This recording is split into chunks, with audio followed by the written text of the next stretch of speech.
उज्यालो 90 नेटवर्कको कार्यक्रम श्रुति सम्वेकबाट नमस्कार। उज्यालो 90 नेटवर्क काठमाडौँसँगै देशभरिका 17वटा एफएम स्टेशनहरूबाट हरेक मंगलबार र शुक्रबार राति 9 बजेको नेपाल खबरपछि कार्यक्रम श्रुति सम्वेक प्रस्तुत हुन्छ। कार्यक्रम श्रुति सम्वेकमा हामी वरिष्ठ साहित्यकारहरूका उत्कृष्ट गद्यहरू वाचन गर्दछौं। श्रुति सम्वेकको आजको श्रृंखलामा हामी राइडर हगार्डको उपन्यास क्लियोपेट्रा लिएर आएका छौं। यो अंग्रेजी उपन्यासलाई विनिता पौडेलले नेपालीमा अनुवाद गर्नुभएको छ। श्रुति सम्वेकमा गएको सातादेखि हामीले यो उपन्यास क्लियोपेट्राको वाचन सुन्न थालेका थियौं। आज यो उपन्यासको दोस्रो श्रृंखलाको वाचन हुन्छ। गएको श्रृंखलामा मिश्रको एउटा गुफाभित्र रहेको चिहानबाट केही लासहरूमा रहेका पुराना लेखौट भेटिएका थिए। तिनै लेखौटहरू एउटा वृद्ध भाषाविदले अनुवाद गरेर सुनाउँदैछन्। त्यति बेलाका अत्यन्त वीर तथा मिश्रका राजकुमार हर्मासिसले भावी पिँढी र मानव सभ्यताका लागि लेखेका आफ्ना जीवन कहानी सो लेखौटमा छ। मिश्रलाई अतिक्रमण गरेर बसेका रोल देशका सिपाहीले फिरौन वंशको एकमात्र वारिस हर्मासिसलाई मार्ने प्रयत्न गरेका छन्। तर हर्मासिसकी नोकर्नी आतोले आफ्नो नातिको बलि दिएर हर्मासिसलाई बचाएकी छे। अब के होला त? उपन्यास क्लियोपेट्राको दोस्रो श्रृंखलाको वाचन अब सुनौ अच्युत घिमिरेको आवाजमा। युनानी राजा बेतलम्युसका सैनिकहरू म मरेको खुसीमा सिकन्द्रियामा पार्टी मनाइरहेका थिए। रक्सीको नसामा मातिएर उनीहरू आफ्नो साथीहरूसँग हाँसी हाँसी भनिरहेका थिए, हेर न, यी मिश्रवासी कति पागल छन् जो एउटा सानो बच्चालाई लिएर मलाई मिश्रबाट निकाल्ने योजना बनाइरहेका थिए। त्यसपछि हाँसो, एउटा कंगाल मिश्रीको घरमा जन्मेको बच्चा राजा हुने, बनाइदिउँ राजा उसलाई, हामीले उसलाई राजा बनाइदिउँ राजा। तर ऊ यो संसारको राजा होइन, माथि स्वर्गको संसारको राजा बन्यो। अब उसले धरतीमा आउने दुःख नगरे पनि हुन्छ। त्यसपछिको फेरि अट्टहास। वास्तवमै बेतलम्युस त्यो दिन असाध्यै खुसी भएको थियो। नहोस् पनि किन, उसको सबैभन्दा ठूलो शत्रुलाई उसले आफ्नो बाटोबाट हटाएको थियो। अब दिन बित्दै गए, दिनपछि महिना बित्दै गयो, महिनापछि वर्ष बित्दै गयो। समय सँगसँगै म पनि ठूलो हुँदै गएँ। जब म ठूलो भएँ, मेरो बुबाले मेरो शिक्षाको प्रबन्ध गरिदिनु भयो। स्कुलको शिक्षाको साथसाथै सैनिक शिक्षाको पनि प्रबन्ध गरिदिनु भएको थियो। विशेष रूपमा मलाई इतिहासको शिक्षा दिएर आफ्ना मिश्री देवी देवताहरूको जानकारी दिइयो। जब म जवान भएँ, त्यो ठाउँका सबै मानिसहरूको मुखमा यो केटो धेरै राम्रो र जवान भएको छ भन्ने कुरा हुने गर्थे। मेरो टाउकोको कपाल गाजल जस्तै कालो थियो, आँखा झिल जस्तै निलो थियो, मेरो शरीर हिउँ जस्तै सेतो थियो। पुरै अवधिसमा एउटा पनि यस्तो केटा थिएन जो मलाई पछाडि पार्न सकोस्। सबै कुरामा म अरूभन्दा अब्बल थिएँ। मलाई बाघको शिकार गर्न ठूलो रहर थियो। तर दुःखको कुरा, मेरो बुबाले मलाई बाघको शिकार गर्न दिनुहुन्न थियो। जब म उहाँलाई प्यारले बाघको शिकार गर्न दिनुहोस् न भन्थेँ, तब उहाँको जवाफ यस्तो हुन्थ्यो, छोरा, ईश्वरले तँलाई बाघको शिकार गर्नको लागि यो धरतीमा पठाएका होइनन्। योभन्दा पनि धेरै ठूला ठूला काम तैँले गर्नुपर्नेछ। बुबा, आखिर यो सबै काम के हो? यो किन तपाईँ मलाई भन्नुहुन्न? के गर्नुपर्नेछ मैले? अहिले ती सबै कुरा भन्ने समय आएको छैन छोरा। जब त्यो समय आउनेछ, म आफै तँलाई यो सबै कुरा भनिदिनेछु। बुबाको मुखबाट यस्तो कुरा सुनेर म उदास हुन्थेँ। मेरो मनमा बाघको शिकार गर्ने भावना अरू तेज हुन्थ्यो।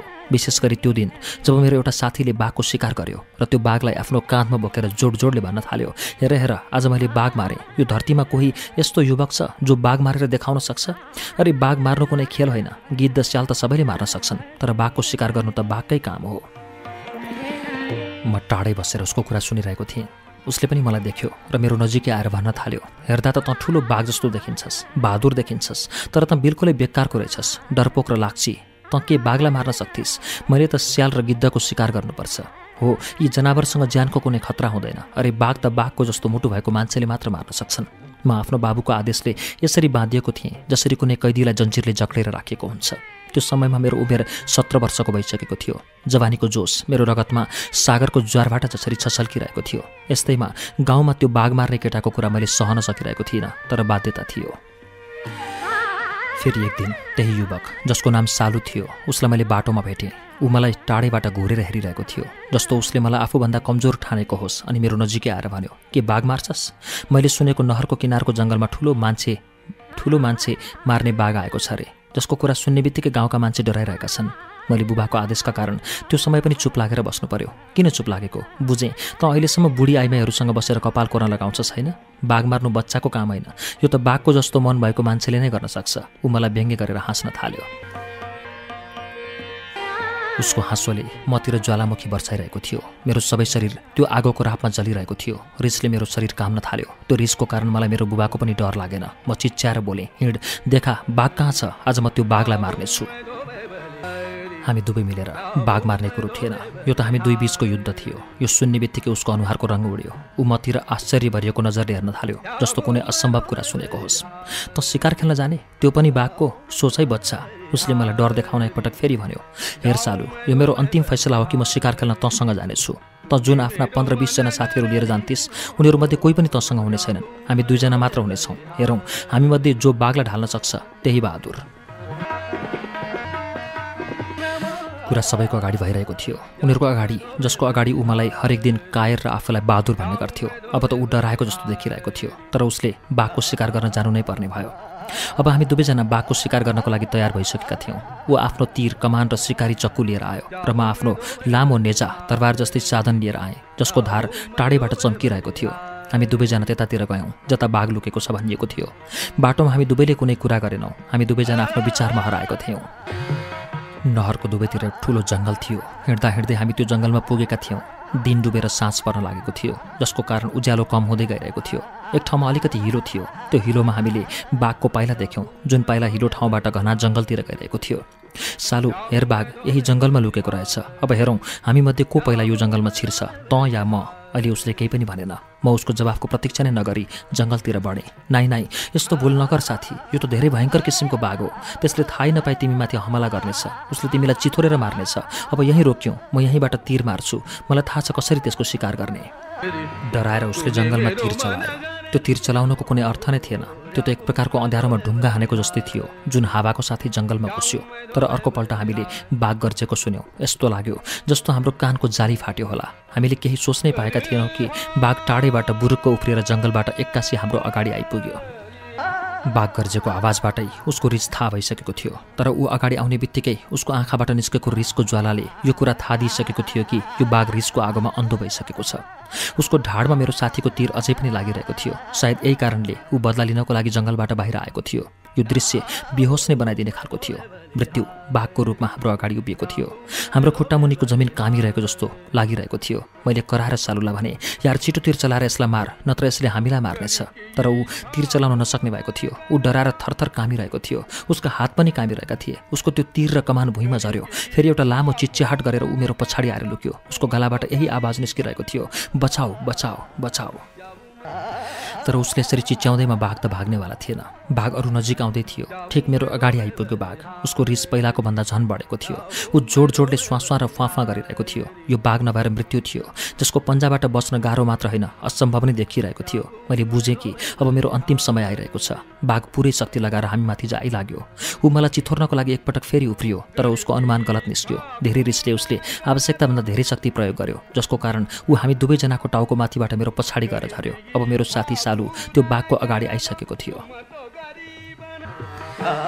ऊ अरू जोडले काम्न थाल्यो। ऊ चिच्याउन चाहन्थ्यो, तर डराएर उसको आवाज गलामा नै अड्क्यो। ऊ लाचार र बाध्य थियो। रिसाहा बाघले आफ्नो पन्जा उठाएर सालुको खोपडीमा हान्यो। तब उसको खोपडी अन्डा जसरी फुट्यो। उसको गिदी निक्लेर बाहिर आयो र ऊ नचिच्चाइकन मर्यो। मैले सोचेँ, यदि मृत्यु आइ नै सकेको छ भने अब किन डराउनु, किन मर्दा मर्दै अन्तिम पटक आफ्नो बचाउको प्रयास नगर्ने। बस यही सोचेर मैले आफ्नो जीवनलाई बचाउने अन्तिम प्रयास गरेँ। तर मलाई थाहा थियो यसमा मैले सफलता प्राप्त गर्न सक्दिनँ भनेर। मर्न लागेको मान्छेले के गर्दैन र भने चाहिँ मैले आफ्नो पुरै ताकत लगाएर नेजीलाई समाएँ। बाघ मतिर हानिएर आइरहेको थियो। उसको मुख खुलेको थियो। मैले यही मौका छोपेर आफ्नो पुरै ताकतले बाघको मुखमा त्यो नेजी हालिदिएँ। मलाई मेरो ताकतको अन्दाज नै थिएन। मेरो नेजीको एक प्रहारले नै त्यो बाघ मर्यो। मैले त बाघको भयानक गर्जन सुनेको थिएँ। बाघको गर्जनले चट्याङको रूप लियो। बाघ त बाघ नै हुन्छ। जब बाघमाथि कसैले प्रहार गर्छ भने उसको शक्ति 2 गुणा बढ्छ। रिसले अन्धो भएर ऊ पागल जसरी आफ्नो शत्रुमाथि जाइलाग्छ। मेरो नेजीको मारले त्यो बाघ रिसले अन्धो भएको थियो र ममाथि जाइलागेको थियो। ऊ आफ्नो पन्जाले सालुको जसरी मेरो खोपडी फुटाउन चाहन्थ्यो, तर बाघको चाहना मैले पहिला नै बुझिसकेको थिएँ। त्यसैले एक पलमै आफ्नो टाउकोलाई पछाडि हटाएर म बाँच्न सफल भएँ। उसको पन्जाले मेरो छातीमा लाग्यो, तर भाग्यले मलाई साथ दियो। बाघको मुखमा फसेको त्यो नेजीले उसको शक्ति क्षीण बनाउँदै लागिरहेको थियो। अब उसको शक्ति कमजोर हुँदै गइरहेको थियो। त्यसैले मेरो छातीमा उसको पन्जाको यति ठुलो असर परेन। बरु बाघ आफै तडपिँदै भुइँमा ढल्यो। केही छिन ऊ तडपियो, गर्जिरह्यो, तर केही छिनमा नै एकदमै चिसो भएर धरतीमा पसारियो। अर्कोतिर सालुको लास लडिरहेको थियो।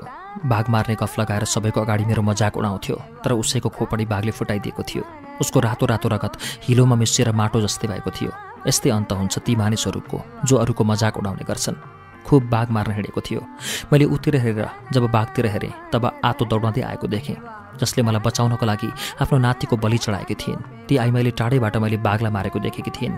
मलाई आफ्नो दुवै अङ्गालोमा बाँध्दै उनले भनिन्, हर्मासिस, तिमीले त कमाल गरेर देखायौ। मेरो छोरो, मैले त आज पहिलोपल्ट देखेँ कि तिमी कति बहादुर छौ। वीरहरूको पनि वीर, राजाहरूको राजा, मिश्रको हुनेवाला फिरौन र देवताहरूको प्रिय तिमी सदैव सुरक्षित हौ। संसारको कुनै दुःख तिम्रो नजिक नजाओस्। यो आशीर्वाद दिँदै आतो प्यारले बारम्बार मेरो मुख चुमिरहेकी थिइन्। सारा संसारको प्यार सायद आज नै आतो मलाई दिन चाहन्थिन्। मैले उतिर हेरेर भने, आतोबी, त्यो बाघलाई मैले मारेर कुनै त्यस्तो ठुलो काम गरेर? मभन्दा पहिला पनि त धेरै मानिसले बाघ मारेका छन्। के तिमीलाई थाहा छैन? हाम्रो देशको एउटा राजा मनहिब जो मिश्रको फिरौन थियो, उसले आफ्नो जीवनकालमा धेरै बाघहरू मारेको थियो। फिरौनलाई छोडिदेऊ, साधारण किसानले पनि कैयौँपल्ट बाघलाई मारेका छन्। कुन चाहिँ ठुलो अनौठो काम गरेर मैले यति धेरै माया गरिरहेकी छौ? साँचो कुरा त यो थियो कि बाघलाई मारेर मेरो हौसला अरू बढेको थियो। अब सायद जीवनमा कहिले पनि बाघसँग डराउने छैन म। आतो त अझै पनि डराएर बोल्दै थिइन्। मेरो हात समातेर भन्न थालिन्, मिश्रको राजकुमार, तिम्रो आमाको यो भविष्यवाणी गलत थिएन। तिमीभित्र देवी नफ्तिसको पवित्र आत्मा प्रवेश गरिसकेको छ। उनी त खुसीले पागल भइरहेकी थिइन्। आतोले भनिन्, हर्मासिस, मिश्रको हुनेवाला फिरौन, हेर यो शुभ लक्षणलाई। अब यो कुरा स्पष्ट भयो कि तिमीले वास्तवमै एक दिन मिश्रवासीलाई मुक्ति दिलाउनेछौ। तिमीले आफ्नो सेनालाई तयार गरेर ती रोमी र युनानहरूलाई यो धरतीबाट मारेर भगाऊ। यस्तै प्रकारले मिश्र स्वतन्त्र हुनेछ। हे मिश्रको हुनेवाला राजा, तिमी सबै नराम्रो जगतबाट टाढा रहनु, पापलाई आफ्नो नजिक आउन नदिनु र एउटा कुराको विशेष ध्यान राख्नु। कस्तो कुराको आतोबी? मैले तुरुन्तै सोधेँ। यो कि कुनै निलो आँखा भएकी गोरी केटीबाट टाढै रहनु। यस्तै खालकी कुनै केटीबाट तिमीलाई खतरा हुनेछ। यस्तै कुनै आइमाईले तिमीलाई विनाशको गहिरो अँध्यारोमा धकेल्नेछ। म हेर्नमा एउटी पागल बुढी जस्तो देखिन्छु, तर मेरो मनमा जुन घाउ छ त्यसलाई कसैले जान्दैन। यो यस्तो घाउ हो जो कहिल्यै भरिँदैन। यसको दुखाइले मलाई जीवनभरि व्याकुल बनाएर राख्नेछ। यो दुखाइबाट म यसरी नै तडपिरहनेछु। यति भनिसकेपछि उनका आँखामा आँसु आए। योभन्दा बढी उनले केही पनि बोल्न सकिनन्। मैले सोधेँ, यो कस्तो घाउ हो तिम्रो मुटुमा आतोबी, जसको दुखाइबाट व्याकुल भएर तिमी यसरी तडपिरहेकी छौ? हर्मासिस, आज यो सत्य म भनिरहेकी छु जो कसैलाई थाहा छैन। यो एउटा यस्तो गोप्य कुरा हो जुन मेरो मनमा वर्षौँदेखि लुकेर बसेको छ। भन न आतोबी, म त्यो गुप्त कुरा जान्नको लागि आतुर भइरहेको थिएँ। हर्मासिस, हाम्रो देशमा राज गर्नेवाला यो युनानी र रोमी शासकले यो गोप्य कुरा मेरो कारणले नै थाहा पाएका थिए, जुन तिम्री आमाले मर्ने बेलामा मलाई र तिम्रो पितालाई बताएकी थिइन्। कस्तो गोप्य कुरा? यही कि तिमी मिश्रको हुनेवाला राजा हौ। तिमी फिरौन बन्ने छौ। तिम्रो टाउकोमा तिम्री आमाले जुन सुनको ताज राखेकी थिइन् त्यो यो देशको शाही ताज हो र यो कुरा अहिलेसम्म कसैलाई पनि थाहा छैन। यो कुरा युनानी शासकले कसरी थाहा पाए भने वास्तवमा यो कुरा मैले आफ्नो पतिलाई र पतिले आफ्नो कुनै साथीलाई भनेका थिए। यसै प्रकारले यो कुरा युनानी शासकसम्म पुगेको थियो। त्यो बेला तिमी धेरै साना थियौ। तिमीलाई मार्नको लागि युनानी सैनिक हाम्रो घरमा आए। तब मैले आफ्नो नातिलाई हर्मासिस बनाएर उनीहरूको जिम्मा लगाइदिएँ। ऊ पापीहरूले मेरो नातिलाई मारे। केही बेर चुप लागेर उनी फेरि बोलिन्। उनीहरूले उसको टाउको पनि आफ्नो साथमा लिएर गए ताकि आफ्नो राजालाई देखाउन सकुन् हामीले यो मिश्रको हुनेवाला फिरौनलाई मार्यौँ भनेर। हर्मासिस, आज तिमी दुनियाँको नजरमा मेरा नाति हौ। दुनियाँको नजरमा त हर्मासिस पहिला नै मरिसकेको थियो, तर यो त मलाई मात्र थाहा छ कि को मर्यो भनेर।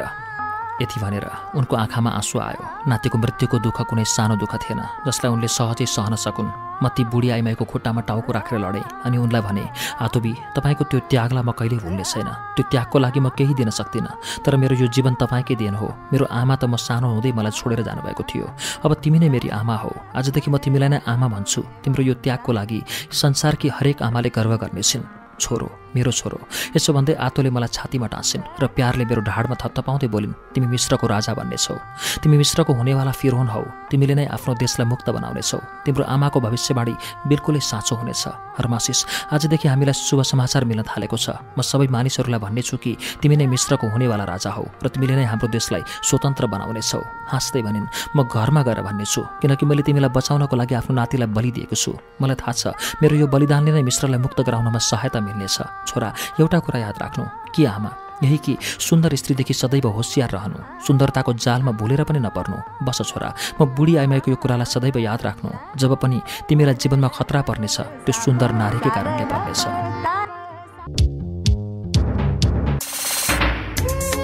कार्यक्रम श्रुति सम्वेक तपाईँ अहिले उज्यालो 90 नेटवर्क काठमाडौँ सँगै इलाम एफएम, झापाको एफएम मेची ट्युन्स, बर्दिवासको रेडियो दर्पण, वीरगञ्जको Narayani FM, Hetauda FM, radio Chitwan र चितवनकै रेडियो त्रिवेणीमा पनि सुनिरहनु भएको छ। त्यसै गरी तनहुको मादिसेती एफएम, फलेवासको रेडियो पर्वत, गुल्मीको रेडियो रेसुङ्गा, पाल्पाको श्रीनगर एफएम, पोखराको रेडियो तरङ्गमा पनि श्रुति सम्वेक सुन्दै हुनुहुन्छ। त्यस्तै रेडियो प्युठान, दाङको रेडियो मध्यपश्चिम, सल्यानको रेडियो राप्ती, सुर्खेतको रेडियो भेरी र जुम्लाको रेडियो कर्णालीबाट पनि अहिले एकैसाथ श्रुति सम्वेक प्रसारण भइरहेको छ। श्रुति सम्वेकको आजको श्रृङ्खलामा हामी राइडर हगार्डको उपन्यास क्लियोपेट्रा सुनिरहेका छौं। उपन्यासको बाँकी अंश अब सुनौ। म आटोका कुरालाई हाँसोमा उडाउन थालेँ। मलाई के थाहा कि ती बुढी आइमाईले जे भनिरहेकी थिइन् उनका एक एक शब्द सत्य सिद्ध हुनेछन्। बुढी बिचरा सिधा सादा थिइन्। उनलाई के थाहा कि बेतलम्युसका जासुस उनको पछाडि लागेका छन्। उनीहरूले उनको सबै कुरा सुने। म डराइरहेको थिएँ। मलाई थाहा थियो कि बाघ मारेको यो कुरा सुनेर बुबाले मलाई अवश्य कराउनेछन्। म यो पनि जान्दथेँ कि जब उनी क्रोधमा हुन्छन् तब भयङ्कर देखिन्छन्। उनको क्रोधको अगाडि म ठुला ठुला बहादुरहरूको हृदय डराउन थाल्नेछ। म त अहिले नै बच्चा थिएँ। मैले सोचिसकेको थिएँ कि सबैभन्दा पहिला गएर उहाँको पाउमा टाउको राखेर माफी माग्नेछु र भन्नेछु, हेर्नुहोस् बुबा, मबाट भुल भयो। यो भुलको लागि तपाईँले जे सजाय दिए पनि म भोग्नको लागि तयार छु। म घर पुगेर कोठामा प्रवेश गर्दा मैनबत्तीको प्रकाशले कोठा उज्यालो भइरहेको थियो। मेरा पिता चुपचाप बसेर एउटा किताब ध्यानपूर्वक हेरिरहेका थिए। उनको सेतो दारी छातीसम्म फैलिएको थियो। मोमको उज्यालोमा उनको झुकेको टाउको सुतुरमुर्गको अन्डा जस्तै चम्किरहेको थियो। उनको त्रिशूल खुट्टाको नजिकै थियो। मैले काहानको सेतो सेतो कपालको बीचबाट उनको आधा खुलेको आँखातिर हेरेँ। तब मलाई यो बुझ्न धेरै बेर लागेन कि मेरो बाबु अतीतको सम्झनामा डुबेर बसेका छन्। तर आश्चर्यको कुरा यो थियो कि उनी त्यो समयमा देवता जस्तै देखिरहेका थिए। यो त मलाई थाहा थियो कि उनी आध्यात्मिक गुरु हुन्। उनी सधैँजसो देवताहरूसँग कुरा गर्छन् किनकि उनीसँग यस्तो विद्या छ जुन विद्याको कारण मानिस ईश्वरसँग कुरा गर्न सक्छ। यो कुरा धेरै मानिसलाई थाहा थिएन। उनी आफ्नै मुखले पनि कहिल्यै कसैलाई भन्दैनथे। म चुपचाप शान्त मुद्रामा उभिएर उनलाई हेरिरहेको थिएँ। धेरै बेर भइसक्दा पनि उनले आँखा खोलेनन्। न त उनले आफ्नो टाउको नै उठाएर न मतिर नै हेरे। मैले महसुस गरेँ कि कुनै अलौकिक शक्तिले उनलाई म आएको सूचना दिइसकेको थियो। त्यसैले त उनले आँखा नखोलिकन मतिर नहेरिकन नै भने, हर्मासिस, तिमीले मैले नगर्नुभन्दा भन्दै बाघको शिकार गर्यौ होइन? तर यो कुरा तपाईँले कसरी थाहा पाउनुभयो? मैले आश्चर्य मान्दै सोधेँ। मेरो छोरा, ममा हरेक कुरा पत्ता लगाउने शक्ति छ। यहाँसम्म कि जुन कुरा सामान्य मानिसलाई थाहा हुँदैन त्यो कुरा मलाई थाहा हुन्छ। म भविष्यको पुरै किताब पढ्न सक्छु र यो पनि सुन्न सक्छु कि मेरो छोरो, जब बाघले तिम्रो साथीलाई झम्टेको थियो तब मेरो आत्माले तिम्रो रक्षा गरिरहेको थियो। मेरो छोरो, यदि मैले तिम्रो रक्षा नगरेको भए तिम्रो हाल पनि त्यही हुन्थ्यो जुन तिम्रो साथीको भयो। तर म तिमीसँग यो सोध्न चाहन्छु कि तिमी त्यहाँ किन गएका थियौ? मैले भने, बुबा, म के नै गर्न सक्थेँ र? त्यो केटो हर समय मलाई डरछेरुवा भनेर मेरो मजाक उडाइरहेको हुन्थ्यो। गाउँका सबै युवकहरूको अगाडि उसले मलाई यो चुनौती दिएको थियो, यदि त वास्तवमा नै बहादुर छस् भने जसरी बाघ मारेर देखा, नत्र भने डरपोकको सूचीमा आफ्नो नाम लेखा। अब तपाईँ नै भन्नुहोस्, त्यो समयमा म के गर्न सक्थेँ र? मलाई थाहा छ मेरो छोरा, सबै कुरा बुझ्छु। तँ जस्तो जवानलाई जोस त आउँछ। अब मेरो कुरा ध्यानले सुन। त्यो केटालाई केवल तेरो परीक्षाको लागि नै पठाइएको थियो। उसलाई पठाउनुको साँचो अर्थ यो थियो कि हामीले थाहा पाऊँ तँभित्र सहने शक्ति कति छ, कति धैर्यता छ।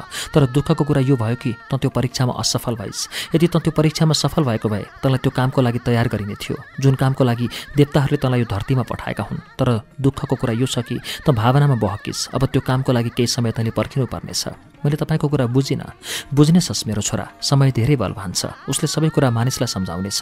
हो, अब त यो कुरा भन कि बुढी आतोले के कुरा बताएकी थिए?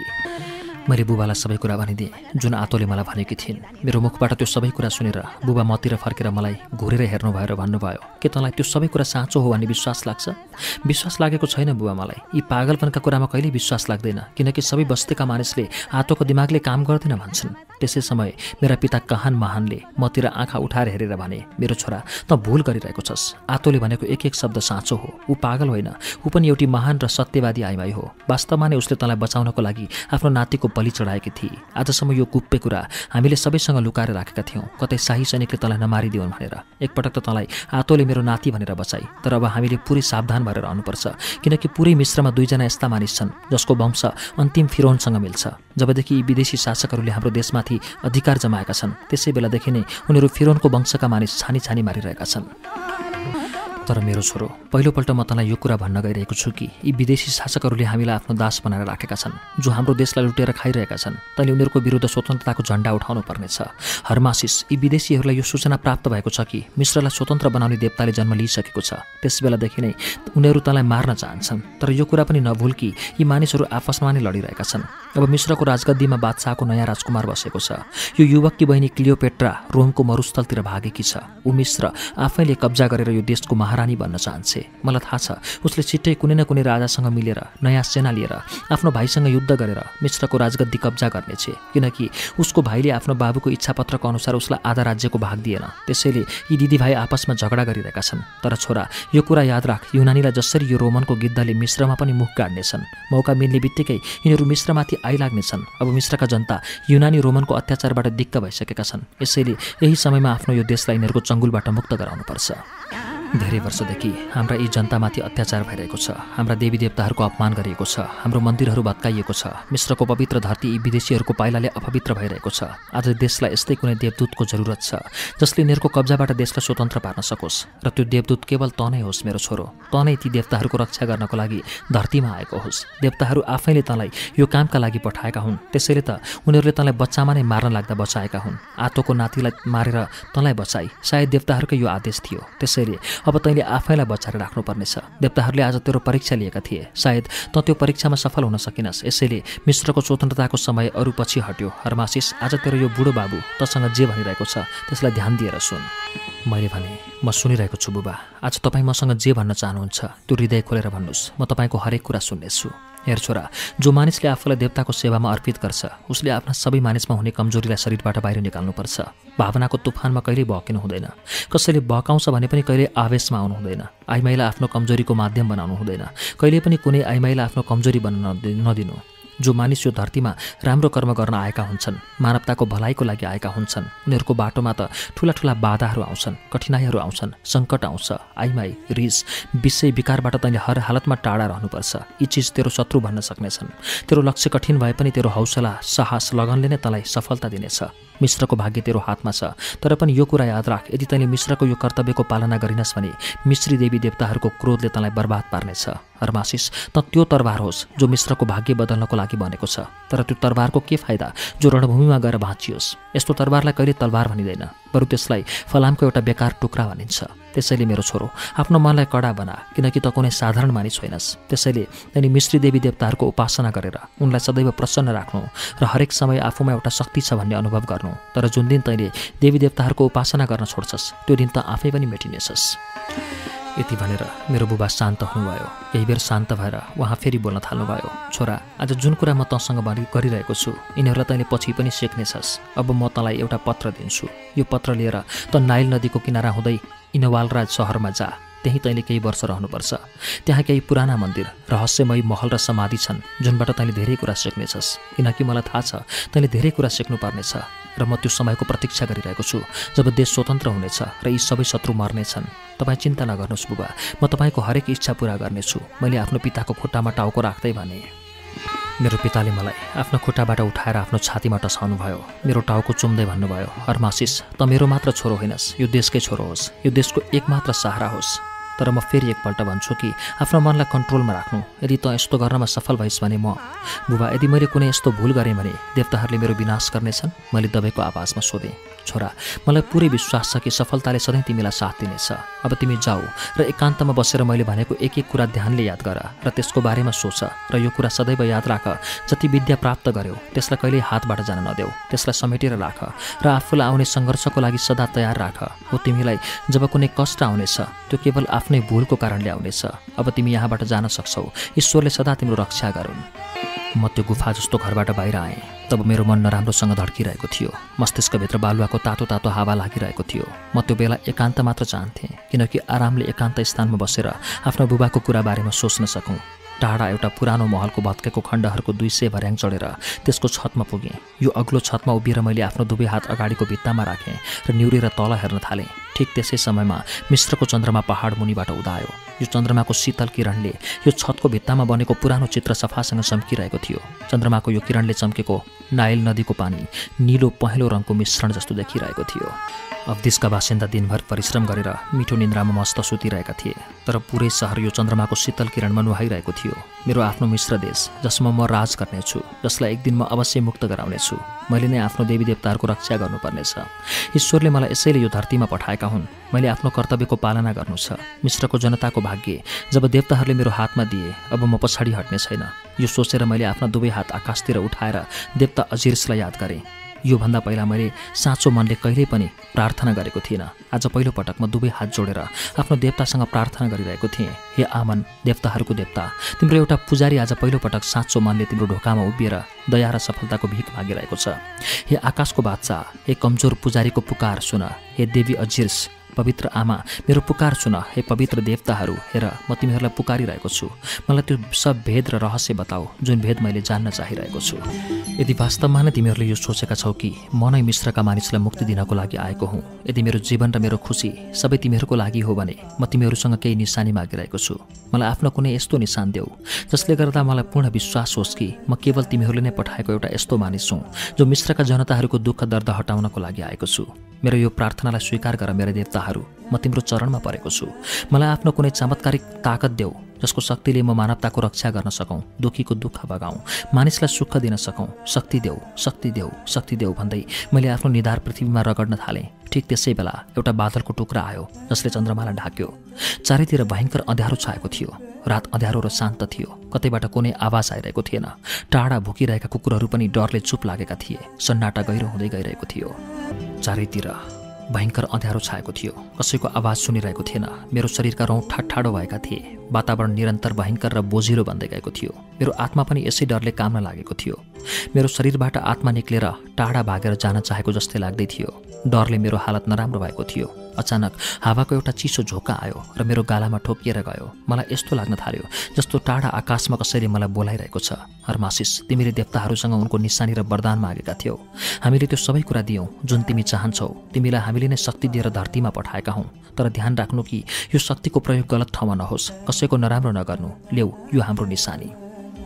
यो आवाजसँगै सेतो बादलको एउटा टुक्रा आयो। त्यसबाटै कुनै शक्तिले मेरो हात सिधै पक्रियो र मेरो हात खोलेर कुनै चिसो कुरा मेरो हातमा राखेर मेरो मुट्ठी बन्द गरिदियो। मेरो शरीर डराएर कामिरहेको थियो। मलाई चिसो चिसो पसिना आइरहेको थियो। मेरो मुटुको धड्कन बढ्यो। कुकुरहरू भुकिरहेका थिए। यस्तो लागिरहेको थियो सबै बस्तीका कुकुरहरू एकैसाथ भुकिरहेछन्। केही समयपछि सबै कुरा शान्त भयो। बादलको यो टुक्रा टाढा आकाशमा उडेर गयो। कुकुरहरू भुक्न छोडे। मैले आफ्नो मुट्ठी डराउँदै खोलेँ। मेरो हातमा आधा फुलेको कमलको फूल राखेको थियो जसको सुगन्धले मेरो मन आनन्दमयी बन्यो। मेरो सबै शरीर मस्तीले झुम्न थाल्यो। फेरि एउटा यस्तो घटना घट्यो जसको कारण मेरो शिरदेखि पाउसम्म काम्यो र मेरो हातबाट त्यो फूल उडेर हावामा हरायो। म त्यसलाई हेर्ने प्रयास गर्न थालेँ तर त्यहाँ त केही पनि थिएन। जुन हावाको सहारा लिएर त्यो फूल आएको थियो त्यही हावामा उडेर बिलायो। मैले बुझेँ देवताहरूले मेरो प्रार्थना स्वीकार गरेछन्। उनीहरूले खुसी भएर नै यो पवित्र फूल मेरो लागि पठाएका थिए। देवताहरूको आशीर्वाद पाएर म धेरै प्रसन्न भएँ। कार्यक्रम श्रुति सम्वेगमा भर्खरै वाचन भएको उपन्यास थियो राइडर हगार्डको उपन्यास क्लियोपेट्रा। आज श्रुति सम्वेगमा हामीले यो उपन्यासको दोस्रो श्रृङ्खला सुन्यौं। दोस्रो श्रृङ्खलासम्म आइपुग्दा फिरौन वंशको अन्तिम वारिस हर्मासिस किशोर अवस्थामै बाघसँग कुस्ती खेलेर बाघलाई मार्न सक्ने भएको छ। उसको बुवाले आफूसँग भएको शक्तिले छोराको रक्षा गरिरहेको छ। हर्मासिसको धेरै परीक्षा लिँदैछ। हर्मासिस आफूमा शक्ति बढाउनका लागि मिश्रका देवी देवताहरूसँग शिर निहुराएर आशिष माग्दैछ। बुढी नोकर्नी आतो राजकुमारलाई आफ्नै नाति जस्तै प्रेम गर्छे। हर्मासिसले आफ्नो ज्यान बचाउन आतोको योगदानलाई बुझेको छ। राजकुमार हर्मासिस फिरौन वंशको अन्तिम शासक प्रतिनिधि भन्ने कुरा सार्वजनिक भयो भने मिश्रलाई अतिक्रमण गरेर बसेका आतताईहरूले जुनसुकै बेला उनको प्राण लिन सक्छन्। 27 पृष्ठमा आएर आजको वाचनलाई यहीँ रोकेका छौं। अर्को साता 28औं पृष्ठदेखिको वाचन हुनेछ।